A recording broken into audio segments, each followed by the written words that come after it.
आदाब नाज़रीन, हमारा जो ये प्रोग्राम है ये ख़ास तौर से उन ख़वातीन के लिए है जो पूरा दिन अपने घर में मसरूफ़ रहती हैं, लेकिन जब उन्हें थोड़ा सा वक्त मिलता है, कुछ थोड़े से पल मयस्सर होते हैं तो उन्हें ये समझ नहीं आता कि अब वो क्या करें। चूँकि हमारा ये प्रोग्राम कुछ लम्हे फुर्सत के है, जानकारियों और मालूमात से भरपूर। हम चाहते हैं, हमारी ये कोशिशें और काविशें रहती हैं कि ज़्यादा से ज़्यादा जानकारियाँ आपको मुहैया कराएं ताकि आप उनसे फैज़याब हो सकें। तो चलिए शुरू करते हैं आज का ये खासम खास शुमारा।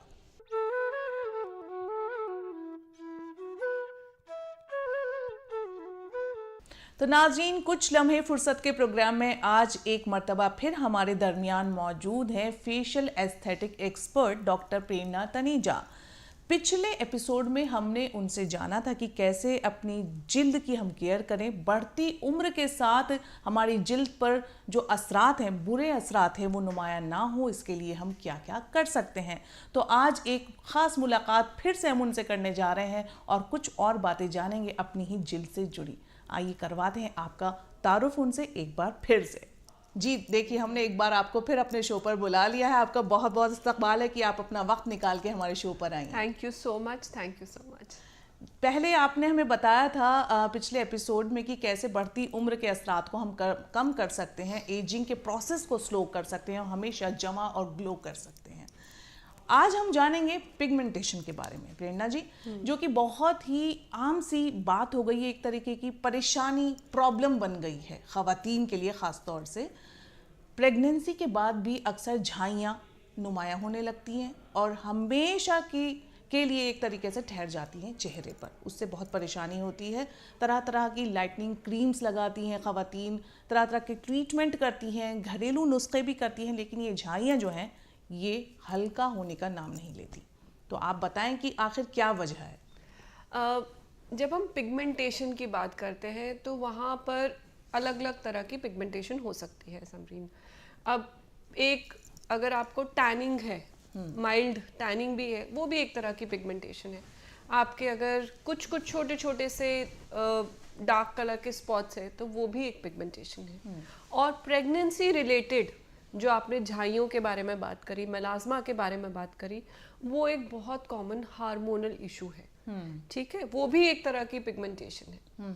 तो डिफरेंट तरह की पिगमेंटेशन के डिफरेंट कॉजेज हैं, मतलब कारण अलग अलग हैं।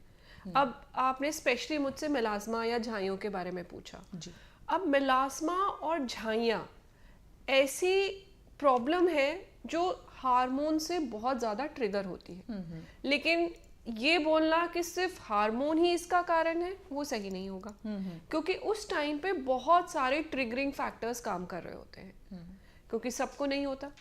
अगर आपकी बॉडी में न्यूट्रिशनल डेफिशिएंसी नहीं है, आप अच्छे से सन प्रोटेक्शन रख रहे हो, आप बाकी चीज़ें कर रहे हो, तो आपको ये नहीं होगा। लेकिन अगर आपका हार्मोनल बैलेंस ज़्यादा हो गया, इम्बैलेंस ज़्यादा हो गया, लेकिन और आपने साथ में स्किन केयर नहीं रखा, आपने सनस्क्रीन्स अच्छे से नहीं लगाए, आपने डाइट का अच्छे से ध्यान नहीं दिया, आपने स्ट्रेस लेवल्स का अच्छे से ध्यान नहीं दिया, तो ये पिगमेंटेशन जो मेलाज़मा नाम की पिगमेंटेशन है वो हो जाएगी और रहेगी भी। और इसको ठीक करना बहुत ही चैलेंजिंग काम है। आपने कहा कि जो झाइयाँ हैं इनको ठीक करना एक चैलेंजिंग काम है, वाकई एक चुनौती ही बन जाती है हम ख़वातीन के लिए अगर झाइयाँ हमारे चेहरे पर उभर आती हैं। तो इस चैलेंज को हम कैसे फेस करें? कुछ घरेलू नुस्खों को अपनाकर भी क्या ये झाइयाँ ख़त्म की जा सकती हैं?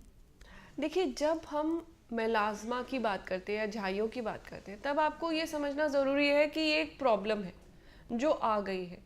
ऐसे केसेस में मैं घरेलू नुस्खे तो बिल्कुल भी एडवाइस नहीं करूँगी, क्योंकि अब आपकी स्किन डैमेज्ड है, अब उसे चाहिए प्रॉपर केयर एंड सपोर्ट।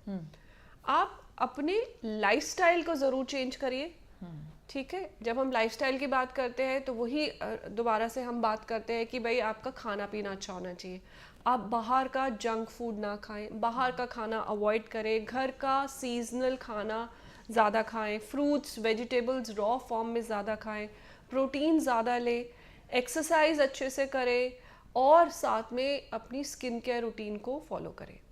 अगर आप इतना ही करते हैं तो धीरे धीरे धीरे धीरे ये मेलाज़मा और झाइयाँ कम होने लगती है और धीरे धीरे स्किन इनको हटाना शुरू कर देती है। तो हेल्दी होना बहुत इम्पॉर्टेंट फाउंडेशन है मेलास्मा को ठीक करने के लिए। डॉक्टर प्रेरणा, आपने कहा कि हेल्दी होना, लाइफस्टाइल को मॉडिफाई करना, अच्छा खान पान यानी ग़िज़ा लेना और स्किन को हाइड्रेट करना, ये सब चीज़ें बहुत अहम किरदार निभाती हैं एक अच्छी जिल्द के लिए और झाइयों को हटाने के लिए। अच्छा, अगर हम आपसे ये पूछें, जो कि एक बहुत बड़ी प्रॉब्लम बनती जा रही है, मैंने अभी पूछा भी था अपने एक सवाल में कि बहुत सी ख़वातीन क्या करती हैं कि झाइयों को छुपाने के लिए किस्म किस्म की लाइटनिंग क्रीम्स का इस्तेमाल करने लगती हैं। तो ये कहाँ तक ठीक है? क्या इससे कोई नुकसान भी होता है? अब प्रॉब्लम क्या होती है कि जब झाइयाँ हमारे फेस पे आती है तो हमारा कॉन्फिडेंस नीचे चला जाता है और हमें चाहिए कि इमीडिएटली बस ये ठीक हो जाए किसी तरह। हम वो लंबा रास्ता अपनाना ही नहीं चाहते जो एक्चुअली सही रास्ता है। तो हम क्या करते हैं, जो मार्केट में एडवर्टाइजमेंट में देखते हैं कि लाइटनिंग क्रीम्स है, हम वो यूज़ कर लेते हैं। अब सबसे बड़ी प्रॉब्लम होती है इन लाइटनिंग क्रीम्स के अंदर होती है स्टेरॉइड। वो इमीडिएट रिजल्ट देगी आपको। आपको लगेगा कि ये तो जादू है, ये मुझे पहले क्यों नहीं पता चला इसके बारे में। लेकिन वो करती है लॉन्ग टर्म डैमेज। जैसे आप उसको हटाओगे, आपकी झाइयाँ पहले से डबल आनी शुरू हो जाएंगी। दूसरा, वो स्किन को पतला करती चली जाती है, स्किन पे फिर कॉन्स्टेंटली रेडनेस रहनी शुरू हो जाती है। और इसको जब आप इस स्टेज पे आ जाते हो तो उसको ठीक करना और भी ज़्यादा चैलेंजिंग हो जाता है। तो ये शॉर्टकट मेथड्स थोड़े टाइम के लिए तो काम करते हैं, लेकिन लंबे टाइम में आपकी स्किन को बहुत ज़्यादा डैमेज कर जाते हैं। सुपरफिशियल लेवल पे नहीं, यानी ऊपर के लेवल पे नहीं, बल्कि डीपर लेवल्स पे भी बहुत ज़्यादा डैमेज कर जाते हैं। तो स्किन लाइटनिंग क्रीम्स बिल्कुल ना इस्तेमाल करें, छोटी फ़ायदे के लिए लंबा नुकसान ना। डॉक्टर प्रेरणा, आपने ये तो बताया कि हमें क्या इस्तेमाल करना चाहिए इन झाइयों के लिए और क्या नहीं करना चाहिए, लेकिन हम ये जानना चाहेंगे तो फिर इसका इलाज क्या है? उन ख़वातीन को बताएं जो इस परेशानी से जूझ रही हैं। देखिए, सबसे पहले तो बचाव ही सबसे बड़ा इलाज है। सबसे पहले कोशिश ये करिए कि आप अपने आप को इतना हेल्दी रखें, स्किन को इतना हेल्दी रखें, ये हो ही ना। लेकिन मान लीजिए हो गया, तो अपनी स्किन केयर रूटीन में अपना मॉइस्चराइज़र, सनस्क्रीन ज़रूर रखिए और कुछ अच्छे सॉल्ट्स जो कि मेलास्मा पे, पिगमेंटेशन पे काम करते हैं, उनको इंट्रोड्यूस कर लीजिए। स्किन लाइटनिंग स्टेरॉइड क्रीम्स मत इंट्रोड्यूस करिए, जैसे कि ट्रांसमिक एसिड, ये बहुत अच्छा आपके मेलास्मा पे काम करता है। तो इस तरह के क्रीम्स बाज़ार में अवेलेबल हैं, आप वो यूज़ कर सकते हैं। इसके साथ अल्फ़ा आर्ब्यूटिन वाले आप क्रीम्स यूज़ कर सकते हैं, कोजिक एसिड वाले आप क्रीम्स यूज़ कर सकते हैं, ग्लाइकोलिक एसिड वाले आप क्रीम्स यूज़ कर सकते हैं। बेस्ट ये रहता है कि आप इनमें से एक क्रीम जो भी आपके पास अवेलेबल हो, आपके बजट में हो, आप वो उससे शुरू करिए। 3 महीना उसको कॉन्स्टेंटली यूज़ करिए अपने मॉइस्चराइज़र, सनस्क्रीन वाली रूटीन के साथ, एंड फिर दूसरी क्रीम पे शिफ्ट होइए, डिपेंडिंग कि आपके ऊपर कितना वो क्रीम का असर आ रहा है। खिचड़ी वाली क्रीम्स मत लीजिए और सारे इंग्रेडिएंट्स को एक साथ मत शुरू करिए, क्योंकि कई बार ऐसा करने से मेलास्मा आपका और ट्रिगर हो जाता है, यानी कि पिगमेंटेशन और ज़्यादा हो जाती है। बहुत खूब डॉक्टर प्रेरणा, आपने सही ट्रीटमेंट हमारे नाजरीन को बताया है। तो हम उम्मीद करते हैं जो ख़वातीन देख रही हैं हमारा ये शो, आपकी बताई हुई बातों पर ज़रूर अमल करेंगी। अच्छा, अब एक बात जो मैं आपसे जानना चाहती हूँ, वो बहुत अहम बात है। आजकल हर कोई हसीन तरीन दिखना चाहता है, ख़ास तौर से नौजवान जो लड़कियाँ हैं, और उसमें भी गोरा दिखने की एक होड़ सी है कि अगर कोई लड़की सांवली है, उसका रंग थोड़ा कम है, तो वो चाहती हैं कि हम गोरे हो जाएं किसी तरीके से, और इस वजह से किस्म किस्म की जो क्रीम्स हैं मार्केट से लेती हैं और लगाना शुरू कर देती हैं। एक इसके साथ परेशानी ये भी है कि वालिदैन को भी ये फिक्र रहती है कि हमारी लड़की जो है वो सांवली है, वो गोरी हो जाए शादी से पहले, क्योंकि कहीं ना कहीं लोगों की डिमांड्स हैं कि गोरी लड़की चाहिए। तो उनके लिए आप क्या कहना चाहेंगी कि स्किन का हेल्दी होना ज़रूरी है, ना कि उसका रंग रूप से कोई ताल्लुक़ है कि हम गोरे हैं या काले हैं? शुक्रिया, आपने ये क्वेश्चन पूछा, क्योंकि ऐसे रोज़ कितने फ़ोन कॉल्स और कितने पेशेंट्स हमारे क्लिनिक में आते हैं और हम इस प्रॉब्लम को रोज़ फेस करते हैं। मैं सबको ये समझाना चाहूँगी कि जो आपको भगवान ने रंग रूप दिया है, आपकी स्किन का कलर दिया है, सबसे पहले तो उसको रिस्पेक्ट करना सीखो, अपने आप को रिस्पेक्ट करना सीखो। आप क्या चेंज कर सकते हो फिजिकली, उस चीज़ के पीछे ना भागे, हेल्दी स्किन के पीछे भागे, हेल्थ के पीछे भागे। हेल्दी ग्लोइंग स्किन सबसे ज़्यादा ज़रूरी है rather than fair dull skin. ऐसा हमारा माइंडसेट है, हमारी समाज की सोच है, जो कि अब टाइम है हमें बदलने का और अपने आप को ग्रेसफुली एक्सेप्ट करने का, अपने स्किन कलर को। हिंदुस्तानियों का तो स्किन कलर ही इतना अच्छा है, इतना फेमस है, तभी तो आप फॉरेन कंट्रीज़ में अगर आप जाएं, अमेरिकन्स में या यूरोपियंस में सबसे ज़्यादा स्किन कैंसर होता है क्योंकि स्किन इतनी गोरी है। तो हिंदुस्तानियों में जो कलर है हमारा टाइप 4 टाइप 5 जो शेड है, वो हमारे को मेलेनिन की वजह से प्रोटेक्ट करता है स्किन कैंसर से जी। और हम उसको ही दोष दिए जाते हैं। ये गलत मेंटालिटी है। आप हेल्दी स्किन की तरफ फोकस करिए। अगर आपका रंग दब गया है, पिगमेंटेशन हो गया है, आप उसको ठीक करिए रादर देन ये कि नहीं मेरे को गोरा बना दो। वो गलत अप्रोच है। आप अपने अगर स्किन में कोई पिगमेंटेशन है या डार्क स्पॉट आ गया, उसको ठीक करने पे ज़्यादा तवज्जो दीजिए, ज़्यादा फोकस रखिए रादर देन कि गोरे होने पे। यही मेरी सबसे सलाह है, बिकॉज ये सस्टेनेबल है। जो चीज़ सस्टेनेबल हो यानी लंबे समय तक आप कर सके वही करनी चाहिए, क्योंकि वही नेचर से आपको अलाइन करती है। बहुत खूब प्रेरणा जी, वाकई जो ऊपर वाले ने आपको नियमत बख्शी है उसकी कद्र करना बेहद ज़रूरी है, ना कि ये सोचना कि हमारा रंग रूप कैसा है। अच्छा प्रेरणा जी, आपसे ये भी जानना चाहेंगे, पिगमेंटेशन की ही बात हो रही है तो फेस पिगमेंटेशन के बारे में तो आपने बताया, लेकिन अंडर आई पिगमेंटेशन भी होता है और सबसे ज़्यादा परेशान यही करता है। जैसे कि आपने पहले भी बताया था कि एजिंग जो है वो ज़्यादा नुमायाँ होती है हमारी आँखों के नीचे, तो इससे हम कैसे बचें? अंडर आई बहुत बहुत क्रिटिकल एरिया है, क्योंकि पूरी फेस की लुक हमारे आईज से बयां हो जाती है, एज भी बयां हो जाती है, स्किन की हेल्थ भी बयां हो जाती है जी। तो अंडर आई एरिया एक ऐसा एरिया है, वहाँ पर पिगमेंटेशन भी सबसे पहले आएगी और वहाँ पर एजिंग भी सबसे पहले आएगी।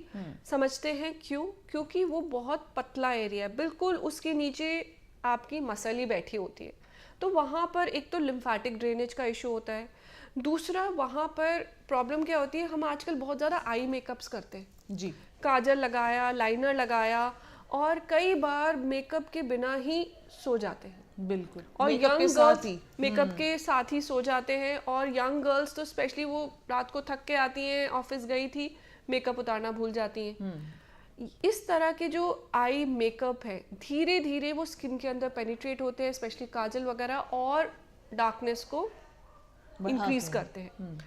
सेकेंड चीज़ क्या होती है, क्योंकि ये एरिया इतना सेंसिटिव है तो हमें एक्स्ट्रा केयर की ज़रूरत है। यानी कि जब आप मॉइस्चराइज़र लगा रहे हैं तो एक्स्ट्रा लेयर ऑफ मॉइस्चराइज़र लगाइए, अगर आप सनस्क्रीन लगा रहे हैं तो एक्स्ट्रा लेयर ऑफ सनस्क्रीन लगाइए। स्पेशली इस एरिया को थोड़ा मसाजिंग की ज़रूरत रहती है, क्योंकि इसकी जो लिम्फेटिक ओपनिंग है वो बहुत छोटी होती है, तो वहाँ से फ्लूइड निकल नहीं पाता इजीली। तो थोड़ा सा अंडर आई एरिया पे जब आप मॉइस्चराइजर सनस्क्रीन लगाएं तो मसाजिंग मोशन में लगाइए, हाफ साइकिल मतलब half circle massaging, full circle नहीं, हाफ सर्कल। कुछ लोग फुल सर्कल भी फुल सर्कल नहीं करना है, हाफ सर्कल करना है। हाफ सर्कल मसाजिंग करके आप वो लगाइए।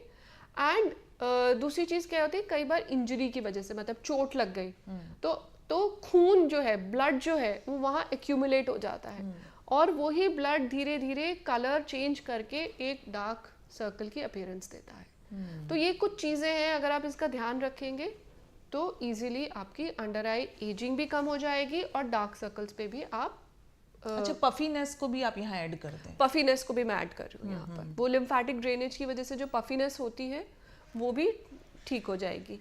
अगर पफीनेस ज़्यादा हो रही है तो इसका मतलब वहाँ पर वॉल्यूम लॉस बहुत हो गया। अगर आप छोटे बच्चों में देखिए तो चीक्स बहुत ऊपर तक होते हैं, राइट? लेकिन क्या होता है, जैसे जैसे एज होती है तो फेस की जो फैट है वो नीचे ढलकना शुरू हो जाता है। जैसे जैसे फैट नीचे ढलकता है तो अंडर आई का जो डीप फैट पैड है वो दिखने लगता है, जिसकी वजह से ऐसा लगता है कि वो बैग से बन गए हैं। तो उसके लिए डिफरेंट अप्रोचेस हैं वहाँ, सर्जिकल नॉन सर्जिकल अप्रोचेस हैं, वो हम तब देखते हैं अगर वो ग्रेड 2 ग्रेड 3 हो गया है तो तब हमें। ये जो आप सर्जिकल और नॉन सर्जिकल की बात कर रही हैं तो ये सेफ होते हैं? हाँ बिल्कुल, बिल्कुल सेफ होते हैं। ये आज के ट्रीटमेंट्स नहीं है, काफ़ी टाइम से रिसर्च हुए हुए ट्रीटमेंट्स हैं, बहुत ज़्यादा लोग कराते हैं।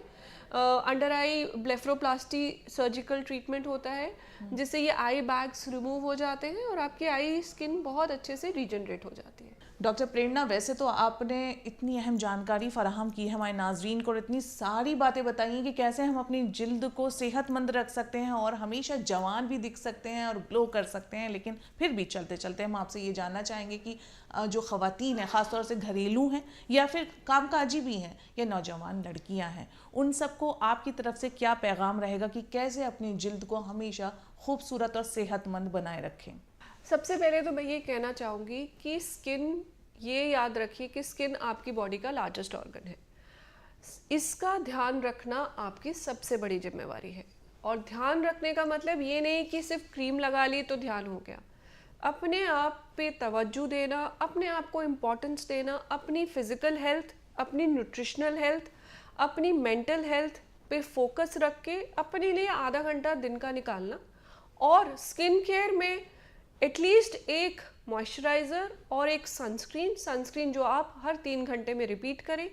और अगर आप रात को गैस के पास है या बहुत ज़्यादा मोबाइल यूसेज है, या जो लेडीज़, जो बच्चे, यंगस्टर्स लैपटॉप्स पे ज़्यादा है, वो रात को भी सनस्क्रीन का यूज़ करें। ये इतनी छोटी सी चीज़ें करके ही आप अपनी स्किन को हेल्थ की तरफ नेचुरली पुश करेंगे और आप देखेंगे कि आपकी एजिंग भी कम हो गई, पिगमेंटेशन भी कम हो गई और नेचुरली स्किन ग्लो कर रही है। और दूसरी चीज़, खाना बाहर का कम खाएं और घर में खुद बनाएं और रॉ वेजिटेबल्स एंड फ्रूट्स ज़रूर अपनी डाइट में ऐड करें। डॉक्टर प्रेरणा, वाकई आपने बहुत ही अहम बातें हमारे नाजरीन को बताई हैं और किस तरह से अपने लाइफस्टाइल को हमें बनाना है, तर्ज ज़िंदगी बेहतर करनी है, ग़िज़ा किस तरह की हमें लेनी है। और आज आपसे जो गुफ्तगू हुई है, जो मुलाकात हुई है, उससे हमें जो हासिल हुआ है वो ये कि आपने कई मिथ्स भी तोड़े हैं यहाँ आकर, जो कि हमें भी शायद नहीं पता थे। तो आज हमने जो आपसे ये बातें की हैं वो बहुत ही अच्छी रही, उम्दा रही। बहुत बहुत शुक्रिया आपका कि आपने हमसे मुलाकात की, हमारे शो पर आई। शुक्रिया। Thank you so much.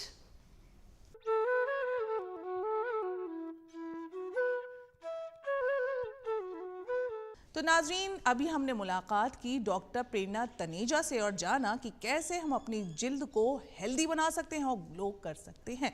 तो चलिए अब चलते हैं अपने अगले सेगमेंट की तरफ, जिसमें हम आपको बताएंगे एक मोटिवेशनल स्टोरी के बारे में।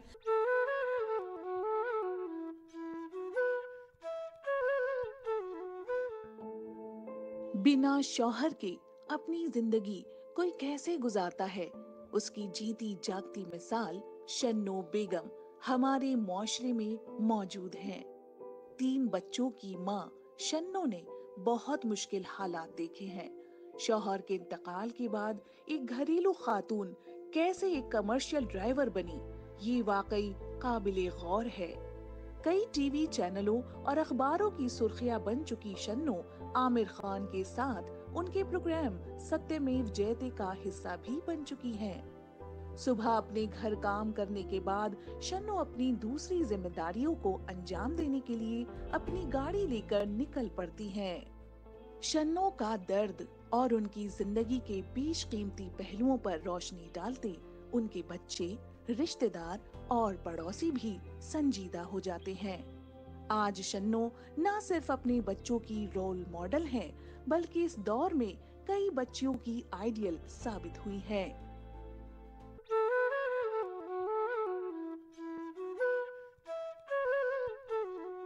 तो चलिए चलते हैं अब अपने अगले सेगमेंट की तरफ, जिसमें हम आपको बताएंगे कुछ घरेलू नुस्खों के बारे में।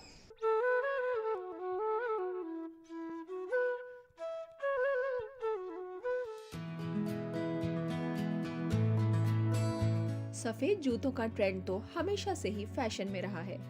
ये हर तरह की ड्रेस के साथ मैच भी हो जाते हैं, लेकिन जितने खूबसूरत ये दिखते हैं उतनी जल्दी ही गंदे भी हो जाते हैं और इनको साफ करना भी उतना ही मुश्किल होता है।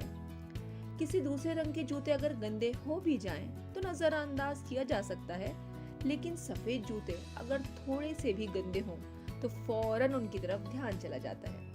तो इनको साफ करने के लिए आप ये टिप अपना सकती हैं कि एक नींबू लें और उसको आधा काट लें। फिर इसको जूतों पर रगड़ लें। फिर थोड़ी देर उसको ऐसे ही छोड़ दें। फिर पानी से धो लें। नींबू एक नेचुरल ब्लीच है, इससे जूते काफी हद तक साफ हो जाएंगे।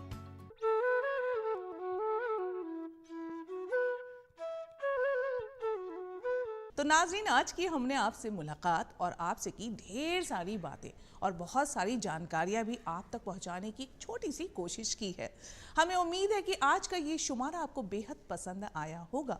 तो नाज़रीन, आज के लिए बस यहीं तक। अगली मर्तबा फिर होगी आपसे एक ख़ास मुलाकात कुछ और अहम जानकारियों के साथ। तब तक के लिए अपनी मेज़बान को दीजिए इजाज़त और रखिए अपना ख़ास ख्याल। आदाब।